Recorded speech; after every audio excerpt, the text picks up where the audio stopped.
Good morning, everybody. Welcome to another episode of the Tom Bilyeu Show Live. Boy, oh boy, it was certainly an eventful weekend. If you guys were online, Lindsey died suddenly after visiting Ukraine, and the internet is ablaze with conspiracies. I have never seen conspiracies come in so many flavors. We're going to be diving into them all, but no matter which flavor you want, there's one for you. U.S. strikes over the last couple of days are the most intense, certainly since the MOU, and I think rival even the beginning of the war. The U.S. and Canada are on the verge of a trade war, which is bizarre, but nonetheless where we're at. Oil is not moving how it should, given the conflict in Iran. We're going to break down why. Apple is going ham, suing OpenAI over industrial scale IP theft. Palmer Luckey of Anduril has created a low-cost cruise missile that can be mass-produced by car companies. If you guys know anything about World War II history, you will understand what that means. And a hot young woman gets a nuclear scientist to divulge classified secrets on hidden camera. That is never going to cease to amuse me, even when it is something that insane. Ah, man, the human mind works in fascinating ways, boys and girls. But speaking of biology, Senator Lindsey is dead at 71. He was pronounced dead at George Washington University Hospital late Saturday night after what his office called, and I quote, a brief and sudden illness. The DC medical examiner performed an autopsy Sunday. It released the preliminary findings, which is aortic dissection due to arteriosclerotic, yes, I think I got that right, cardiovascular disease. Basically, I'm going to chalk this up to bad diet. So all the people that are saying, like, this is 18 variations of conspiracy theory, and I will admit the timing is pretty insane, given that you had him in Ukraine, in a weapons facility, ends up getting struck supposedly. I don't think that's been confirmed yet, but supposedly once he leaves, boom, the Russians hit that.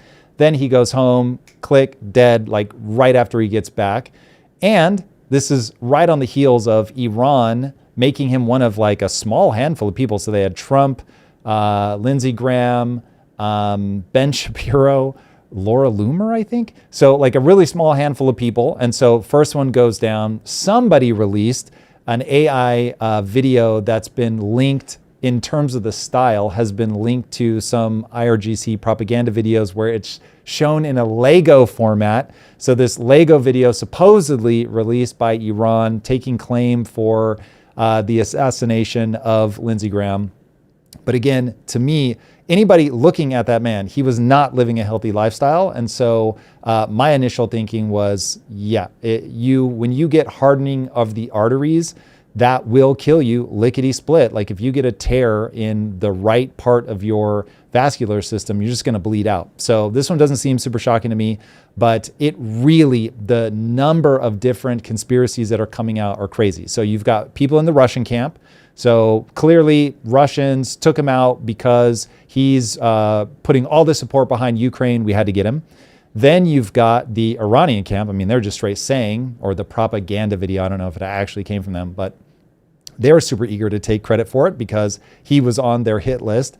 Then you've even got a the Jews one coming out where people are saying, yo, we've got to like let Trump know that you're next, man. If you're trying to back off of this war in Iran, we've got to just let you know, don't do that. So I could not believe that even the Mossad is catching strays on this one. So it's really a question of what flavor do you want? Do you want to just take a straight, look, he's 71, he had a terrible diet, like the odds were not in this man's favor. That's there for you. You've got the Putin's out to get you with the number of people that he's poisoned and killed in the sudden illness camp vein. You've got, I mean, Mossad is always going to show up because we're in a super weird time right now with all of that. But whatever camp you're in, man, you've got a champion for your conspiracy theory. It is wild. But I would say strap on your tinfoil hat if you are going into that territory. Right now, I think the play is assume for now that eating a bad diet is going to come for us all. If you want to know who's got your number, it is the Grim Reaper if you're not eating the right things. But the timing is pretty crazy, especially now. This is also going to get politically weird because you've got Weekend at Bernie's happening over in the Mitch McConnell camp. And now you've got Lindsey going down. Is Lindsey going to have a special election? Does anybody know? Is that going to trigger?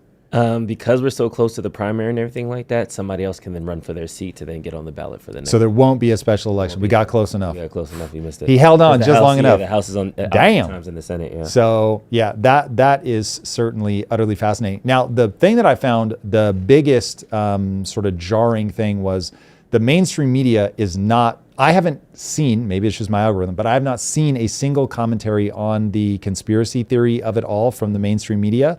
But on the other side, I haven't even heard anybody credibly say, guys, come on, like this kind of death happens all the time from people that are not healthy. If he was 45 and, 10% body fat, I'd be like, yeah, Russia got him or whatever. But he's 71, he clearly obese. I very much doubt this is a man who's out there getting all the exercise that he needs. So extraordinary claims require extraordinary evidence. You've got the medical examiner already saying, look, he just had a tear in one of his blood vessels and it's game over. I like the conspiracy theory of it all. So I'm going to lean into You that. like it or you actually think it's true? I like it. I'm going to be honest with you. Lindsey had to go. I am okay with his passing. I'm not okay with anybody dying. I'm not rooting for it. Except for Lindsey Graham? I don't hope that any foreign actors had a participation into it. But this tweet from We the Brandon really kind of got my wheels spinning. So I'm going to read it out, see how it goes. I'm convinced Lindsey Graham was killed in Ukraine by a Russian airstrike on a drone facility. Like he died on the scene? Child died on the scene. Okay. Trump is covering it up as to prevent himself from being in a position where he'll need to escalate, but cannot because he's blown through all of the critical stockpiles in his stupidest Mid-East war fiasco. I can read the rest, but the rest is just like slander at this point. Hypothetically speaking, if Lindsey Graham was killed on foreign ground from a foreign power, whether it was Putin, whether it is Iran via Putin, whatever it might have been, that is a declaration of war. We are now seeing in the Strait of Hormuz, this isn't the America of World War I, where we have assembly lines and the women on the workforce lining up in aprons making bombs. It's a different America. Do you think that there is, if this is true, disclaimer, all that stuff, do you think that there is some validity in that? Like, wait a second, I don't know if I can handle two wars when we're barely leading one, and Russia has is way more apt to just kind of going nuclear, literally. Is this something that Trump would even consider? Would the cover story of he died in his house actually be something to save the republic in the grand scheme of things? Okay, so just adopting for a second that this actually happened, which for the record is not my belief, but if this were to be somebody that actually was killed by a foreign government, in this exact moment, my advice to them would be certainly to buy time, because you don't want to go in and have to start escalating things directly with Russia. What you would do is just behind the scenes, without making a big deal of it, you start putting more energy and effort into Ukraine. You make sure that they're getting the weapons that they need. You work with places like Anduril. We're going to be covering this story later. It's absolutely brilliant. Palmer Luckey is incredible. In fact, we should probably do a real beat when we get to that about American ingenuity, the thing that has made us the greatest ever in times of need. We've really leaned on necessity is the mother of invention, and we've been able to really turn over very rapidly. And I see him, Elon Musk, building the kind of technology that we would need. The fact that Luckey Palmer had the foresight to say these need to be missiles that we can build in an auto factory. So now you've got somebody who's looking at what are the resources that America has now. What could we do that would be great for the economy, would bring manufacturing back? I know I could get President Trump behind this, and would allow us to take on our adversaries. There's something very, very interesting there. So I would tell my advice to the government would be, look, don't distract the public. Just keep pushing that one quietly behind the scenes so that we're not having to go in to save face and do some big thing. So if they were going to try to cover it up, I would say it's good strategy, even if it's one of those where it's another example of how your government lies to you. That's just so far gone. Nothing you hear is real. Nothing is true. And it really does come down to how do you get the outcome that you need? So from that perspective, that wouldn't shock me at all. That would be good strategy. You can push that one along as much as you have the tooling to do it, but you may need to buy yourself 6 months or even a year before you'd realistically be ready. You need to see how things are playing out in Iran. If you get some stability there, if you and Europe all acting together, but more quietly behind the scenes, can continue to weaken Russia, because it really does look, and look, I know I'm subject to so much propaganda, it's hard to know what's really real, but it really does seem that they're having a massive impact on the energy infrastructure of Russia. If they can do that and just make the war that much more unpopular, that one may fizzle out on its own, where it just becomes untenable for Putin. But if you get bombastic, because my big fear in Russia is you back Putin into a corner where he does not have a good off-ramp, and so he escalates and this becomes nuclear. And so Putin certainly makes my radar as somebody who, if they felt like the barbarians were at the gates and really truly like America's like, fuck you, we're bombing, we're going crazy, that he's going to escalate. So I don't like that one. As much as I despise the fact that the government lies to us all the time, I would much rather that than find ourselves in nuclear war. So yeah, that to me, you need to buy yourself time. You need to find an off-ramp for Putin. And if that means having to sort of obfuscate that direct attack to buy yourself some time, that makes sense to me. Period. Now, one thing that I want to bring up that I was thinking a lot about this weekend is we're killing the shit out of Iran's leadership. And we're just like, yeah, fuck them. And we go in, we strike them. We're like, yeah, we killed them.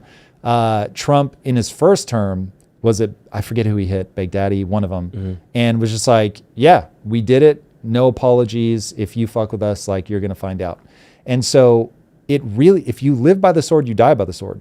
And so while I'll always root for America, even if I think America is making dumb decisions, like, you've got to protect your own country. And so I'm never going to be like, well, we did it to them, so we should expect it to be done to us. No, like, we did a thing, you didn't back down. If you escalate, we're going to escalate again. And so that's where all of this leads, and I will expect us to win. Even if everybody can agree we just shouldn't have got into it in the first place. So on that side, though, if you live by the sword, you die by the sword. And so nobody should be surprised if this were real. Again, I don't think it is. But the fact that these guys are going to increasingly try to take out Trump, we've done it to them. It's obviously a strategy that's very high risk in terms of you don't know what America looks like on the back of, if we know, like, let's say that Iran takes him out, and like, let's really do the big one. He's on the Qatari jet, Air Force One. So they gift us a plane. For people that don't know, they gift us a plane. It's like $400 million. Trump's just beyond himself, super excited, gold plated. This is all real. So he takes the plane, even though everyone's like, what the fuck are you doing? Takes the plane, flies it to Turkey, and everything pops back off in Iran. Everyone's like, hold on, Trump, this is crazy. What are you doing? You cannot fly back on that plane. You need to go back to the old Air Force One. Run a scenario where he refuses. He didn't. He actually goes back to the old one, thank God.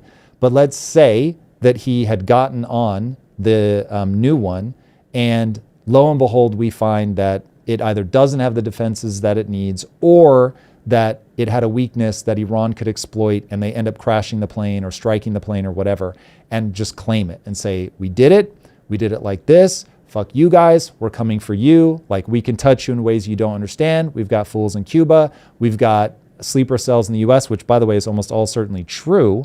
And so if that had happened, Iran should not be surprised if that ignites the base. Let's say JD Vance comes in, but now it's an angry JD Vance who's like, we can't have somebody attack our country. And now we've got the cover that we need politically to go absolutely ballistic and start just completely dismantling Iran. So this is a FAFO that I think we've encountered in Iran, where it's like, yes, he's so proud, Trump is so proud of, I've taken out 2 layers of leadership, maybe I'm about to take out the 3rd. And it's like, well, are they getting friendlier? Are they getting like better at diplomacy? No, we're going in the exact opposite direction. So you're getting more and more hardliners. And I would not be surprised to see the same thing happen in the US. So it's like, man, all of this stuff is ill-advised. This is why truly, and I absolutely mourn for our man Ryan over here, who growing up as a Gen Zer does not understand what global peace really look like in the West. Obviously, there's always going to be problem areas, but it was an unprecedented period of peace post-World War II until really the early 2000s when we start having economic woes. But like, man, that stretch was just unbelievable. It's the period where China pulls 800 million people out of poverty. Untold global prosperity. I mean, just the wealth of nations going up, up, up, up, up. I get it's not distributed in the way people want and all that, and we could talk about that. But that period where you had essentially a hegemon, certainly once the Cold War ended, it was, you can hate America all you want, but globally, it was awesome. And at least for this period, and maybe it's very brief, but for this period, that is not what we have. And we have escalating tensions. We've got the US and Canada on the verge of a trade war, for the love of God. You've got Canada embracing China. You've got China now saying, hey, we're going beyond the China Sea. We're going into the Pacific. And so obviously they're targeting Taiwan. Like, Jesus, man, there's just so much instability. And you're going to see the instability get worse if we really do have, let's say, China starts really asserting itself. You've got the US is certainly not going to back down. If Iran is able to come out of this as the hegemon in the Middle East, yikes. Like, that becomes a very unstable, very violent, very economically turbulent world that is not going to be fun. And as technology gets better and better, could you see things start showing up in Cuba, weaponry that can hit the US, and now the US feels like we've got to go hit Cuba? Dude, it's like all of this can end very, very badly. So this is one of those where I just kept thinking to myself over the weekend, man, you live by the sword, you die by the sword. Again, that's not me saying that America should back down. It's too late for that. Yeah. But that is me saying, yo, like, FAFO is a multi-directional thing, because none of this stuff is ever going to go smoothly the way that you want. There are always going to be unintended consequences. Those could be 9/11. Those could be, again, that's not me saying America deserved 9/11. That's just me saying that shit happens. Yeah. And so if you give people enough reason to hate you they will, especially if they've already just come in with some either religiously animated beef, or because they've got cultural and religious beef with Israel and we're the best of partners with Israel, like whatever. But like, those things have knock-on effects, and we're now dealing with those because America has weakened itself so much over the years. So this one is on the back of your question and my theoretical answer. I cannot help but come back to, this is not necessarily avoidable, all the conflict, because of just the dynamics globally, but it shouldn't be coveted. And so when I hear people coveting and getting like all their blood pumping, that's where I'm like, oh man, I don't think people are being realistic about how badly things break when this happens. We've had world wars before. They are devastating economically. Life, I mean, it's just unbelievable. Yeah. And they'll wage for years, man. So that's not a position we want to find ourselves in, and we're getting dangerously close to it. Yeah. Comment of the day, candidate known as Dan Smith said, when someone at the average lifespan age dies at the average lifespan age, conspiracy. So it is, I guess, a well-kept old person died of overeating who frequent McDonald's with his coworker. I feel like that's not if that was a regular headline in Arkansas somewhere, we'd be like, yeah, that makes sense. But because it's I'd be like, hey, guy dies at 71. Tom, you have to tell me, is this nefarious? The first thing I'm going to ask is he obese? And if he's obese, what'd the medical report say? Oh, heart disease or circulatory disease. Yeah, look, unfortunately, the most dangerous thing that people do every day is eat bad food. And it takes a long time to stack up, but stack up it does. So this one to me is not weird. I think in the fullness of time, we're going to realize that this was just a guy with a bad diet and bad exercise habits, and it is what it is. And so I expect all the conspiratorial stuff to mostly die down and sort of get pushed back to the corners. But this one was fast. Like the number of conspiracies, that was the one that got me. And in fact, if I can just address everybody out there, when you have like a really easy answer to something, remember, I do this to myself all the time when it comes to the DSA and Mamdani, because it is so emotionally satisfying for me. So I know I'm at my most at risk there. If you just think the Jews are responsible for everything and a guy dies of heart disease and your immediate thing is the Mossad got him to send a warning to Trump, But then everybody else, if they're like a Russia hawk, they're like Russia did it. That's when, and obviously if you're an Iran hawk and you think Iran did it, that's where you got to be like, all right, like we should probably pump the brakes here. Let's let the facts come out and then go from there. It's just we're getting into a place where everybody has their narrative and every data point fits that narrative. And nobody's like, what's the disconfirming evidence? Well, keeping the conspiracy train going, Mitch McConnell released a statement. I'm not going to read it. I don't think it was real. Speaking of, man, speaking of, wait. I got to see it because I haven't seen this. What's it say? The statement is, it's like 4 paragraphs. Oh, damn. Okay. We're not going to read the whole thing, but so this is supposedly from him. Good luck with that. This is from Mitch. Yeah, this is from supposedly. Supposedly, yeah. Okay. Elected. I'm doing okay. Me and Elaine have appreciated the well wishes. And wasn't it something like I slipped and fell and that's why I went to the hospital? That was the one thing I saw. My doctors have confirmed that I didn't break any bones or suffer a concussion. I didn't have a heart attack or a stroke. I don't have any tumors or hemorrhages, but I was briefly unconscious, was taken to the hospital. While receiving excellent care over the past few weeks, I had to deal with a mild case of pneumonia. All right. We're going to see. We're going to see. People are calling it out because it seems like he's sitting there upright holding a newspaper. And then they said, hey, let's look at the newspaper he's reading. And that's a lot of Y's for a Yankee hat. Wait. Is that real? Yeah, it was zoomed in, and then there's a couple people under it. Wait. Go click on the full photo right there, and then zoom in on that. It's pixelated. We're not gonna see that. Okay, so. But even from here, I could see that the NY logo looks janky. Yeah. Oh man. Okay. We have a resident baseball fan in the. Hold on. Okay, I'm just going to diatribe for a second and then last thing, AI. Some people like grokked it. Is this image? Grok said yes. When people zoomed in on it, you could still kind of see the... Grok said it's AI or it's real? Grok said it was AI. Interesting. Yes, it's AI. But okay, we'll see. So here, as a PSA to all the people out there that would like to bamboozle the public with fake AI imagery, will you please do me a favor? Take your image, break it into quadrants, or many small boxes, and go look box by box, tick them off as you have looked at them to see if there are weird artifacts, because that is going to be done by the sleuths on the internet. And the fact that people do not do this is so crazy to me. AI will leave the weirdest fucking artifacts that can be cleaned up in Photoshop. You guys don't have to live like this. Your AI is better than that, man. It's like people trying to do this stuff way too fast. I do not understand. Go in and clean up your fucking images. Like, if you're gonna lie all the way. Like, don't do this half-ass weak bullshit. That's why I'm like, wait, did somebody doctor? Is that the photo that actually came from his account? That's where this is just like, do I really have to be mad on top of the fact that you're lying, that you lie poorly? Like, that's where this gets really obnoxious. It is as if people do not understand the weaknesses of AI. I don't get it. That's so crazy. By the way, if somebody's doing well, they'll send you a video. If they're secretly doing poorly, they're going to send you a photo, just to be very real with you. It's pretty easy to walk in, have one of his aides walk in and be like, Senator, listen, or Congressman, is he Senate or Congress? Senate. It says right there, Senate floor. We're going to have to get back on the Senate floor. Senate floor, yeah. So you've got a senator.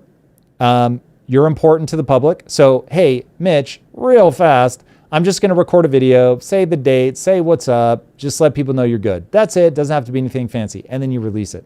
So the fact that they don't do that, you're making it possible for people to run with the narrative. It's how I felt. Do you remember that long weekend where everybody thought Trump had died and they were trying to hide it? Yeah. And look, I'm sure he's busy and all that, but I was just like, bro, put out a quick video. Yes, people are going to say that it's AI, blah, blah, blah, just like they did with Netanyahu.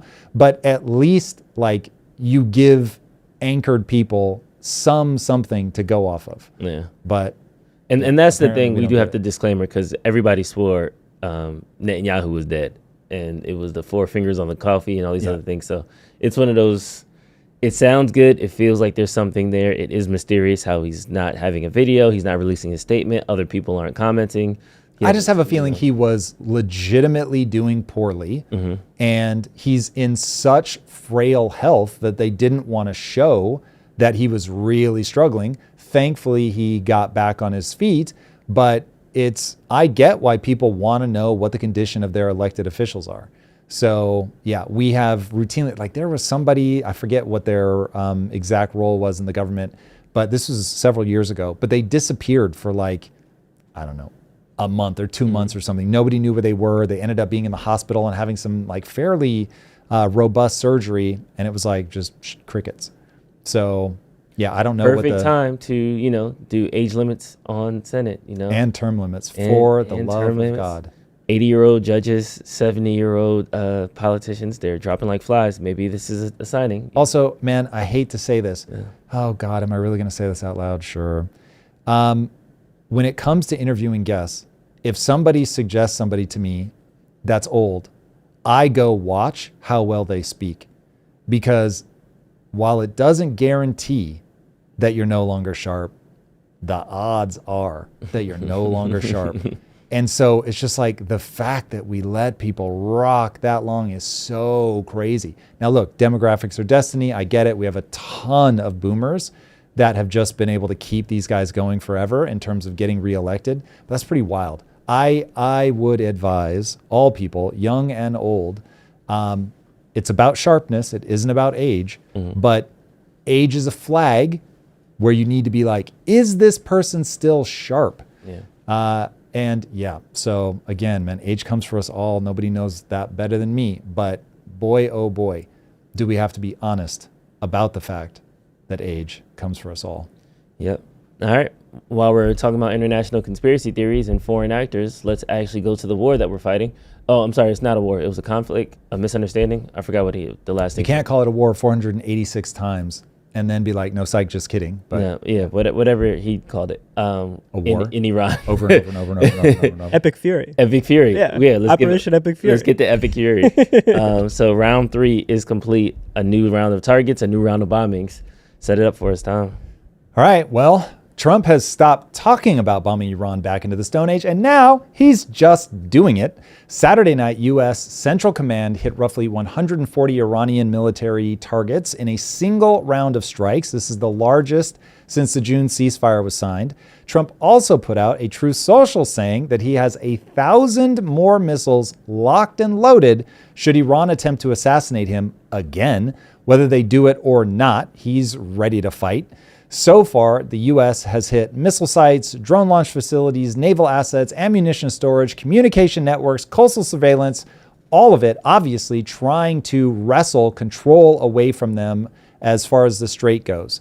So far, it's still being done from the air. They're hitting everything with precise munitions launched from like fighter jets, drones, warships. This is good news. This is exactly what we should want them to do. We certainly do not want to see troops on the ground, but also remember, Iran is not dumb. They have been planning for this kind of retaliation for a long time. They have buried things very deep. They have these tunnels that we are going to have to find some way to get inside to destroy the tunnels. Again, ideally without actually boots on the ground. So what's going to be that next level of innovation? I'm sure there's somebody that has been pointing out for decades that the bunker buster bombs have a weakness that can be fixed in XYZ way. And so it's about actually having the impetus to go in and actually make those things, but never underestimate engineers and what they are capable of doing. I mean, we saw with the strike on Fordow that they could drop bombs into like ventilation shafts to get way deeper in. And so this will be a constant cat and mouse game as Iran and other adversaries find ways to bury things deeper and deeper, finding ways to get around that. I have no idea what that's going to be, but I would not bet against people finding a way to solve that problem. So we are absolutely going to have to do that as this sort of latest round of military build-outs with these countries that understand that they have an asymmetric disadvantage against the U.S. In terms of air superiority. And so they've just gone down. They know what the weapons are that we have. They know how far they can penetrate. And so they try to get the majority of them deep enough that they can't be hit. And so that's going to have to be something that we end up cracking. It's going to need to be conventional. Obviously, dropping nukes might solve the problem, but it creates one that is much, much, much, much bigger, more devastating, more terrifying, more globally destructive. Obviously, we should not be going down that path. But you can expect them to try to find some way to get in there and deal with that. So yeah, we'll see how this ends up playing out. The U.S. has now struck more than 300 targets across the week, the heaviest sustained bombing since the war supposedly ended back with the MOU. But I think we all knew that was never going to last. I didn't hear anybody saying, yeah, this is actually going to get across the finish line. If you read the MOU, it was ridiculous. It was the most vague, mealy-mouthed bullshit ever. I was shocked that the markets were actually like, yeah, this is cool. I was just like, this is not going to go anywhere. This is obviously going to fall apart. Remember, everybody should build a mental map of Iran for themselves. My mental map goes like this. Every diplomat that has ever interfaced with them, not just in the US, but all of the Western diplomats that have interfaced with them have said the same thing. These guys are extraordinarily good at negotiating because what they do is they buy themselves time. They say they're going to do one thing, then they do another. Then they're like, oh my God, so sorry, I can't believe that happened. No, that wasn't what we meant to do.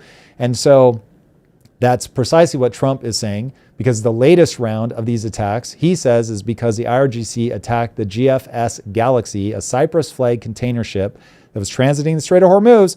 This is like the playbook over and over and over. Trump said, we literally walked out of negotiations where Iran told us we were going to get everything that we were drumming on about. And then an hour later, they send a drone at this Cyprus flag ship.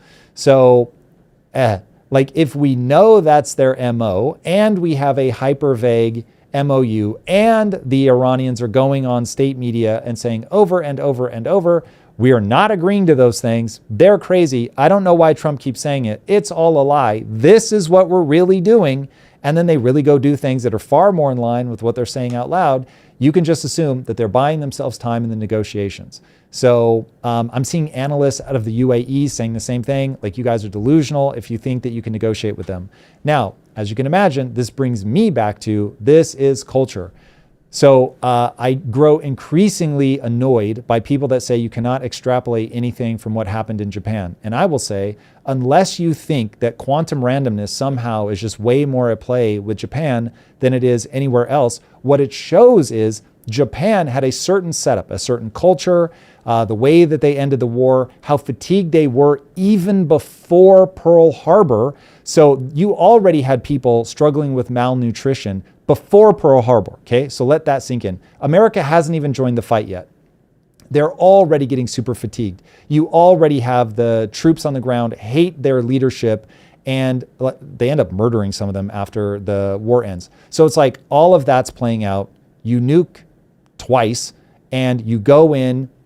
Most American attention is in Europe. So you have this general who's basically just running it like he is a dictator, truly. He's impacting legislation. He's got all of the powers of a US president would have over the US, plus like things where he can just by fiat create legislation in Japan. Ends up working. Obviously, Japan ends up being in this extraordinary story.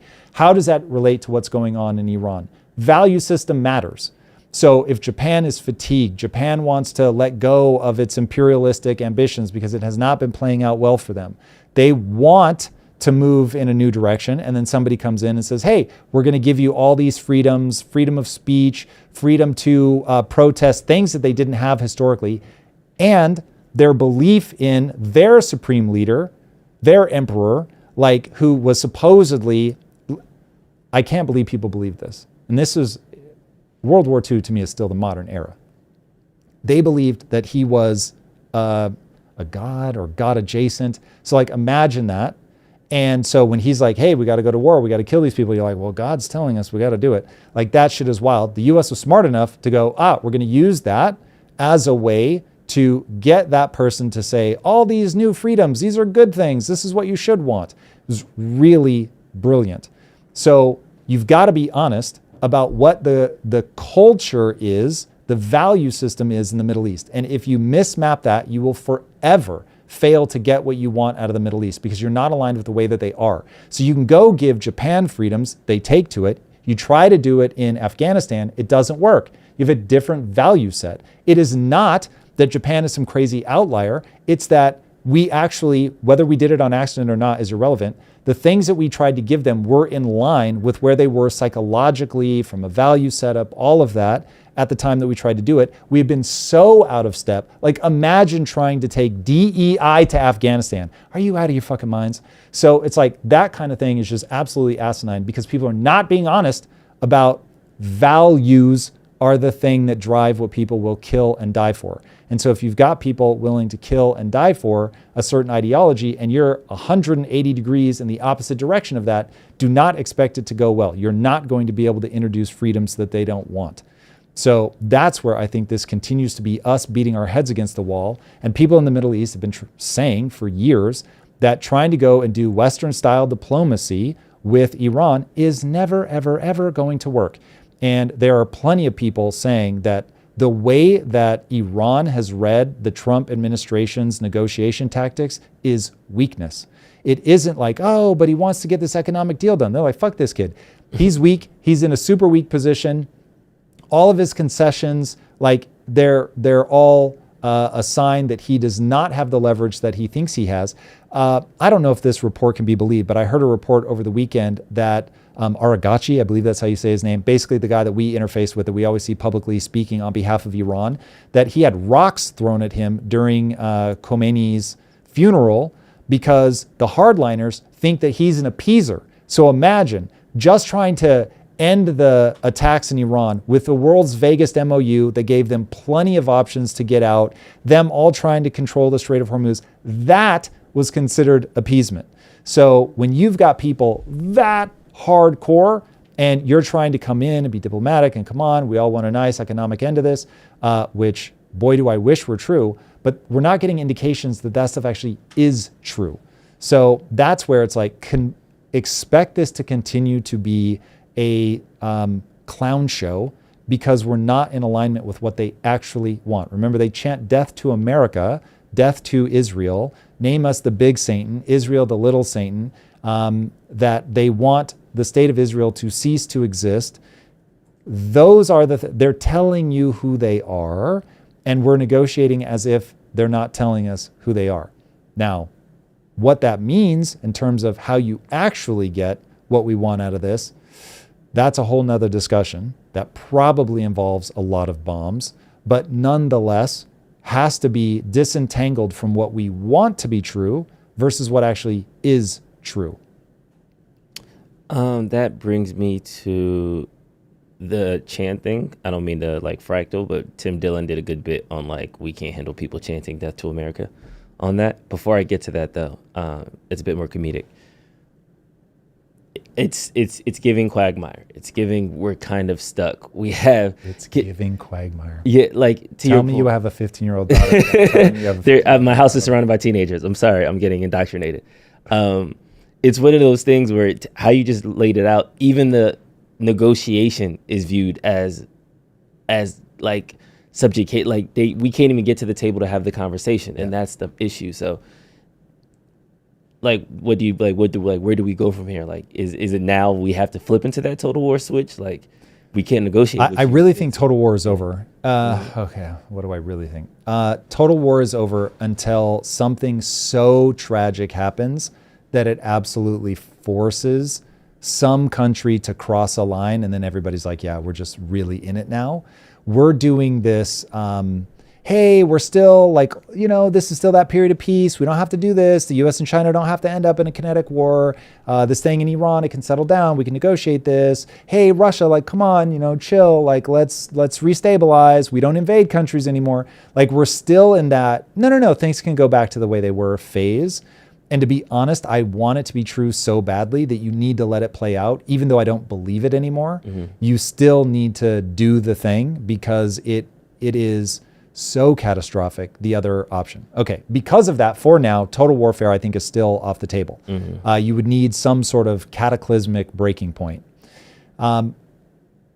What you will end up, you have to run it as a thought experiment. Of course, what you hope is that, hey, the hardliners are losing energy, there's enough pushback in Iran, the people are rising up again, these guys understand that they have to begin softening as a way to maintain power. So they would have to believe that that is a strategy that keeps them in power for them to actually begin backing off and softening.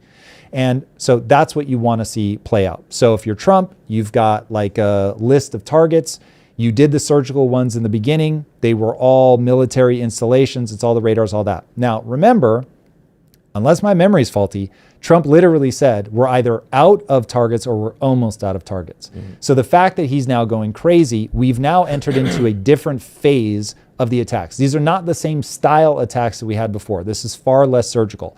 This is flirting with we're going to just destroy your infrastructure. Now, they haven't gone all the way to that yet, so we're in sort of this gray zone of what we're hitting. I don't think the next step is total warfare, but I do think the next step is, and now even your average citizens are going to suffer, because we're just going to start taking out your oil infrastructure. We're going to take out normal roads and things like that. And at that point, if you've got them in an economic chokehold and you're taking out infrastructure that's going to take them 3 to 10 years to rebuild, depending on how extensive the damage is, now all of a sudden it's like, okay, we're really in dire straits, because even in our own country, despite being as oil rich as we are, we're not able to get the energy needs in our own country that we need. Then if we can degrade their technological capabilities such that if a fast boat hits the water in the strait, boom, it's hit immediately. If we see a radar installation, even if it's for civilian airports, we're going to take that out. And you just literally level anything that can ping a signal, do anything, and you just watch the exits to the tunnels like a hawk. Every time they send one out, you map back where it is, and you just literally mow the grass all the time. You're just constantly striking the entrances and exits to these tunnels over and over and over and over and over and over and over and over and over, until finally these guys are so financially destitute that they by default aren't in power anymore. You've got a currency that's hyperinflating, all that. That's how I think this will go. He'll just keep pushing the envelope in terms of the things that he strikes, until the country economically is just so broken that at that point they're unable to damage their regional groups. So they're not able to hit the UAE. They're not able to hit Saudi Arabia. They're not able to hit Qatar and Oman and all that. Okay. So that would be one. Then if they can't fund their proxies, now let's say you defang financially Hezbollah to the point where Lebanon can actually get them out of their country.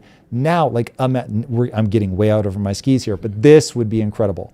So a Lebanon, voices in Lebanon. Again, I never know if it's a 2% thing and the propaganda is just making its way into my feed, or it actually represents a massive amount. But I'm seeing more people coming out of Lebanon saying, hey, we don't want Iran in our country. So we would much rather normalize things with Israel. Our beef isn't with Israel. Our beef is with Iran using our land as a way to get at Israel, and that has weakened us. Also, and now again, this is a hypothesis, but Lebanon used to be a Christian country. The Iranian influence coming in on the back of Islamic influence. And so now it becomes a question of what's that split? Some reports that I've seen is that Lebanon is still like 40% Christian. So is there that battle to be fought and won? As you defang Iran, are you able to start heading back towards where the Paris of the Middle East? You're a very, very long way from that right now. But if Iran is damaged to the point where they cease to be an influence, what natural flowers begin to spring up in the region? We don't know, but it will certainly be interesting to see. So that's how I see this rolling out. So first it was these really surgical military only. Now it's sort of these gray zone strikes. I think outside of this, if it continues to escalate, you get into just absolute economic infrastructure damage. And then we see what happens outside of that. Now, we've got the midterms between here and there, but the crazy thing is, boys and girls, we're going to get into this. Oil is not doing what you'd expect. So Trump isn't going to necessarily have the economic headwinds caused by oil coming into the midterms. I think he's got other economic concerns, but it's probably not going to be, at least on our shores, you're not going to see a big economic impact from what's going on in the Strait of Hormuz, which is crazy. It was not on my bingo card that the markets would be so blasé about the fact that we're back to ultra violence in the area. So that tells you something. We'll get into what something that tells you in a minute, but that's very interesting. Now, if that holds, and that actually ends up being true, and the economy's shaky, but it's not on terrible ground, oil isn't insane, let's say it's hovering around $75 to $80, right? Livable, not great, but livable, then I still think Trump loses the midterms just because he's been a wrecking ball, and I think people are going to vote against that. But if you've got him able to do executive orders and just keep the bombings happening there, not at war, of course, that will be his argument, and you are able to spend 2.5 more years just kicking the shit out of Iran, I don't think economically they get on the other side of this. And so Trump is showing that he really does have the will, at least as much as the stock market will allow, to go back to the heavy strikes. So we'll see. I wasn't sure that he was going to. Clearly he does have that resolve. Yeah, we'll monitor it. All right, let's jump over to Tim Dillon and his comments on the situation. When they chant death to the United States, again with the chanting, they have no compunction about using these weapons. Right, all right. So that's what they're going to do when they chant. They're going to chant the chemical weapons into the country, by the way, with the chanting. This is the craziest thing I've ever heard. He's like, you hear what they chant? By the way, you know what they chant at, like, soccer games? They chant all kinds of, like, is this the standard of proof now? Is that the line that can't be crossed, is chanting death to America? What do you mean we can't handle death to America? We can't handle people chanting death to America? I take more shit on that in comments.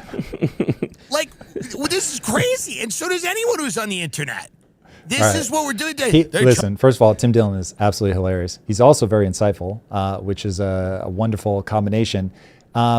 He's right about the fact that we say all kinds of unhinged shit. Mm-hmm. There are plenty of people that you can find, I'm sure, going on the Senate floor or the congressional floor and talking about needing to bomb this, that, or the other, whether it's Iran, whether it's Russia, just warmongering, beating that drum like crazy. But they should believe us. And when we say we're going to do it, and we really do it, you should go, oh, that really is what America's about. And that's why even in America, we've got our memes of like, oh, you found oil, you need some more freedom. And insert shot of a building getting struck. Mm-hmm. They should believe us when we say that kind of shit. And Netanyahu's point, say what you will, because Netanyahu, remember, you can find clips of Netanyahu saying, what do you do when a man is coming to kill you? And by the way, this is a Bible verse, Old Testament. What do you do when a man is coming to kill you? You rise early and kill them first. You should believe him. Mm-hmm. If they think you're coming after them, they're going to rise early and kill you first. You should believe them. When Iran chants death to America, you should believe them. So that's where I'm like, yes, it is funny. And yes, people on the internet can be read in a totally different way. And it is unhinged, man.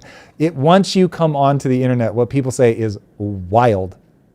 But that's a different game to me than when you have governments and members of the government saying this is what we should do, because they are specifically saying it to try to get people on board with that idea. Somebody on the internet is lashing out emotionally, but when you hear the Republican Party say this is our, like, what was it? There was that document when Trump was running. Oh, somebody's going to know what this is. There was like the America 2025 project. Project 2025. Thank you. You should have believed them. They laid it out. This is like an official think tank, boys and girls, putting a thing together that says some percentage of the Republican Party believes this. You should believe them. So when you have official organizations telling you who they are, DSA, I'm looking at you, and they say, this is what we're about, you should believe them. Now, very different than somebody who's popping off in the comments on your YouTube feeds, very funny joke, but in terms of the reality, you probably shouldn't believe those people, but you should absolutely believe official government bodies and think tanks when they tell you this is what we think should happen, because they're the ones behind the scenes trying to make that happen, trying to get the right people elected, trying to get the right policies passed, trying to sway the public, manipulating the media, all of that to get everybody on board with those ideas.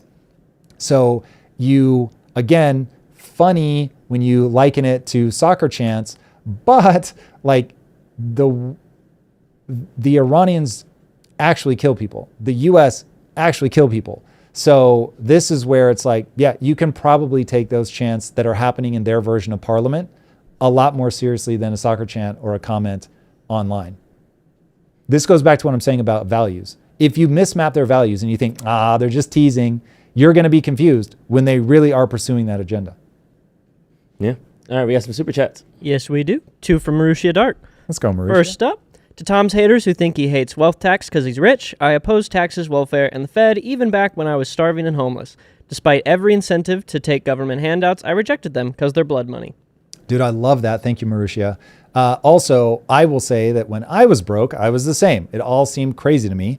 And one thing that I heard about Americans that I know was meant as slander, but I always thought was really insightful and really exciting about the American psyche. And they were saying that Americans all view themselves as temporarily embarrassed future millionaires, meaning that everybody sees himself as, well, I'm going to be rich one day. So I want to make sure that the policies are going to be such that when I get rich, these apply to me. Now, keep in mind, that is exactly what happened to me. I literally was a temporarily embarrassed future millionaire. So that played out perfectly.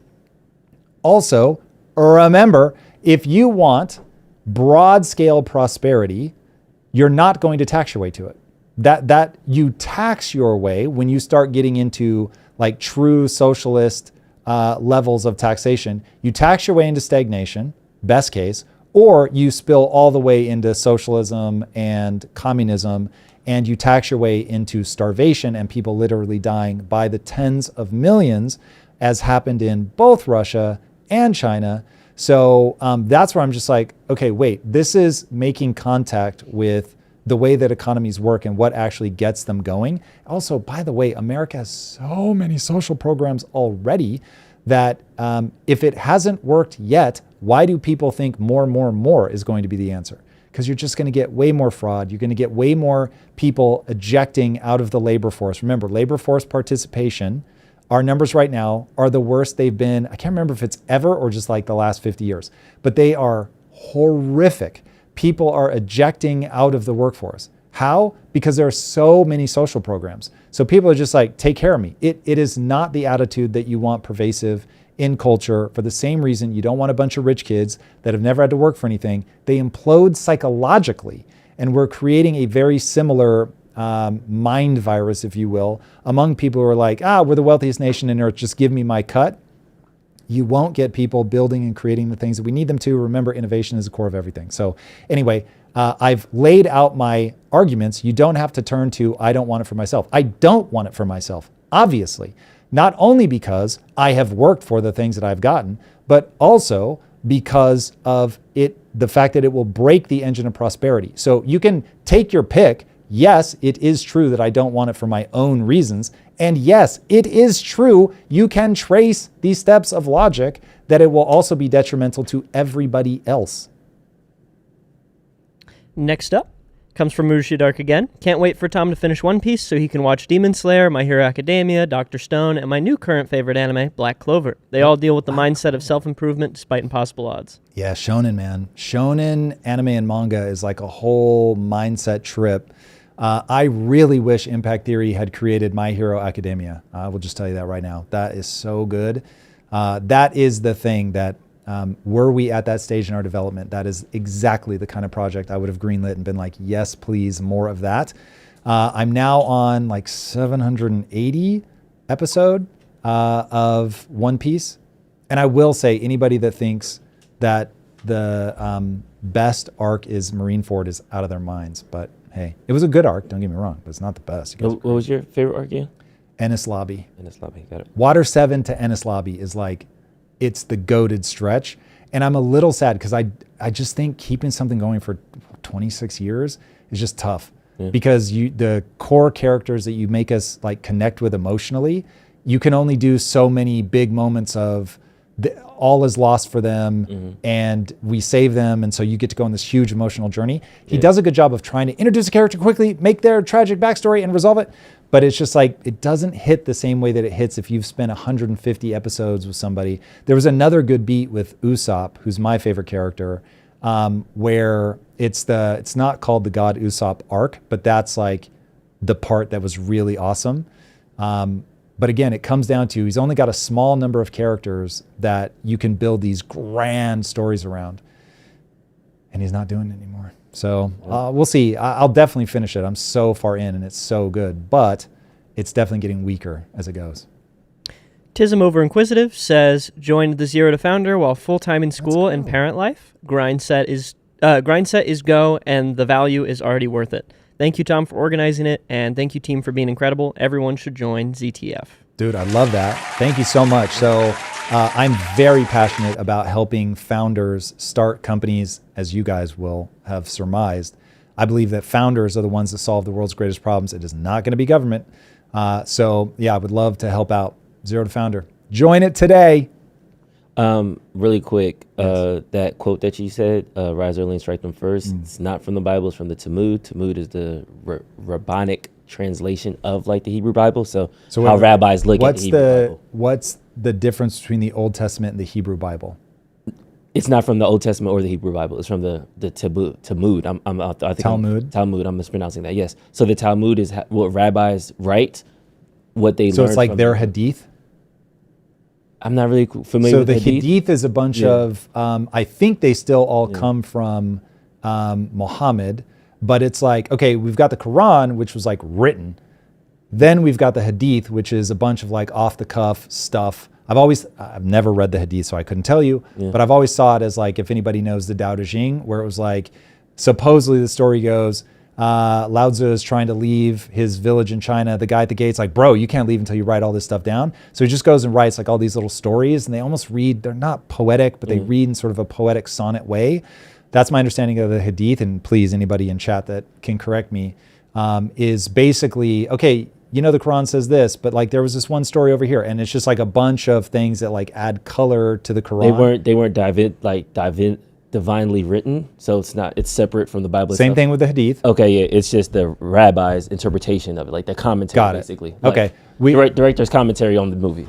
It wasn't in the movie, but you know. Perfect. Okay, so nonetheless, it is culturally an idea that's baked into Israeli culture for sure.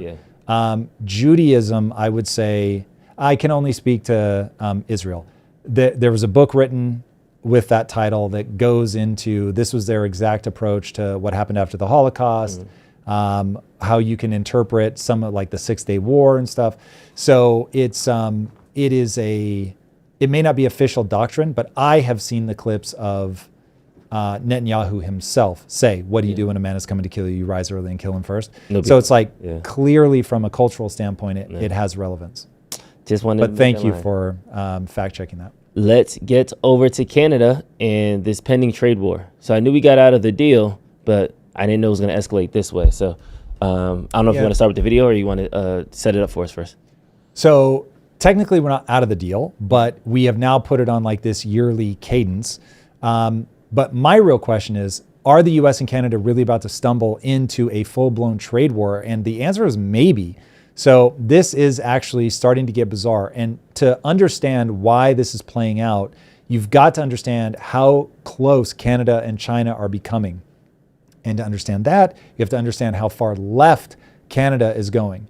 Now, on July 1st, the Trump administration did refuse to renew the USMCA. That's the trade deal that Trump himself, by the way, used to champion. He was saying it's the best agreement ever made. Refusing to renew it, though, doesn't kill it. It just creates a totally different like time review cycle. So every year now it's going to be reviewed instead of being locked into a 16-year extension. So if you imagine every year it opens this window to go in and say, we're not getting enough, either side, to try to squeeze the other or just outright blow it up. Now, Trump obviously is making his position clear. He said, and this is a quote, "We don't need anything that Canada has. They have to treat us better." Now, to make sense of that, you need to understand that the US, it's like 72% of our GDP is us spending money. So not only are we either the biggest economy or tied for first or maybe slightly second on some aspects with China, but we're one of the big boys. But the reason that we're more important to the world than China is because we buy stuff. This is part of how we were able to help the world get out of the calamity of World War II, was our economy was thriving so hard that all the other economies could start building themselves up trying to sell into America. Now, this is also what ends up being a part of glutting our manufacturing base, so it doesn't end up just being a bonus, but it makes us systemically important to the world in a way that nobody is on the expenditure standpoint. And so we may not have the biggest population, but by far we have the wealthiest and most likely to spend money. And so the world is constantly trying to make things and sell to us. So Canada is going to want to sell things to us. That's going to be a huge part of their economy. And Washington knows that. That's part of why we know we have leverage. We can go to China, and we're in bilateral talks with them right now. In fact, round 3 kicks off on July 20th. But with Canada, nope, the formal negotiations haven't even started. So Trump knows you guys need us more than we need you, which is almost certainly true. Trump's own trade chief, Jamieson Greer, told lawmakers that only 2 countries retaliated economically against the US last year, China and Canada, and that's why we're putting the stick to them. So understanding that we talked about this a lot in the early days of the live, was that the US is very much in late stage empire moment. The world order is changing dramatically, and the US now has to play some of its cards if it wants to press the leverage that it has. If you play poker, you know when you're a big stack, you can bully people around the table with the betting and push some people out. And if nothing else, you can take people's blinds. And so what you see now, at least with Trump, is that he can see that we're still big stack, but big stack is dwindling very rapidly. And so we've got to start using some bully tactics if we want to take advantage of being big stack, because it's not necessarily going to last forever, certainly not with the debt looming. And so he's really starting to push the advantage with Canada, with Europe, with China, like just trying to establish us as he would want to see us as a rising power, but as a more stabilized power, if nothing else. And so understanding that trade is going to continue to be an area where we really flex our muscle is important to understanding why things are getting weird with Canada, even though, they've long been the neighbor that we never even had to think about. There was no problems, nothing bad coming out. But now when you've got in January, Prime Minister Mark Carney going to Beijing, meeting with Xi, cutting Canada's tariff on China's EVs from 100% down to 6.1%, the US is going to take notice, especially when in exchange, China slashes its canola tariffs from 84% to 15%, reopening a $4 billion market for Canadian farmers. Now, just keep in mind, don't eat canola oil. It's probably one of the reasons that Lindsey Graham died, just throwing that out there. But I'm not kidding about that at all. But nonetheless, that's you see a lot of exchange now going on between China. So there used to be far more standoffishness between Canada and China. Obviously, the US is saying, hey, if you start creating friction with us and reducing friction with China, we're going to feel some type of way about that. So the fact that China and Canada are the 2 countries that are retaliating against the US, yeah, that's not going to go unanswered, that's for sure. So now Trump's response is a threat to hit all Canadian goods with a 100% tariff, which would be absolutely catastrophic for them, warning Carney that Canada will not become a, quote, drop-off port for Chinese products entering America. Now, here's something we haven't talked about. China's economy is in a rough spot. Not saying they're in some sort of death spiral or anything like that, but just like the US is in a rough spot, China's in a rough spot. Now, China doesn't create GDP by spending money. China's not rich like that, not like America. What China does is they export. Now, as tensions rise with the US, now you've got the biggest consumer economy being like, nah, we're going to take a lot less Chinese goods. Well, if you've been propping up manufacturing, as Xi has, now all of a sudden, those manufacturing plants have nowhere to send their goods. So they're sending them all over the world. Europe is already starting to feel it. So Europe is potentially, let's not get out over our skis, but potentially has friction now brewing between China and Europe. And so if China is not able to get goods into Europe, where else are they going to put them? Or how aggressive is China going to be against Europe? Because Europe is leaning on China for a lot of inexpensive goods. I'm sure a lot of European makers are doing manufacturing in China, which they could absolutely cut them off from. And so again, just going back to this overall crazy level of instability, not that, catastrophe is upon us or anything like that, but it's like you can just feel like if you've ever been in an earthquake, you have that initial feeling at the beginning where it's like, is this the beginning of something that's going to grow into something much bigger? Or is this a small thing that's going to peter out very quickly? That's where we don't know. But all of a sudden, we're on very shaky ground. It's a very unnervy feeling, and nobody should feel like they can see the future clearly enough to know where this is going to go. But the fact that America has beef with with Canada is pretty crazy. So we'll see how this plays out. But if this escalates, I assure you, Canada is going to get hurt worse than the US. That is for sure. But we're all going to have to watch and pay attention to see how this plays out.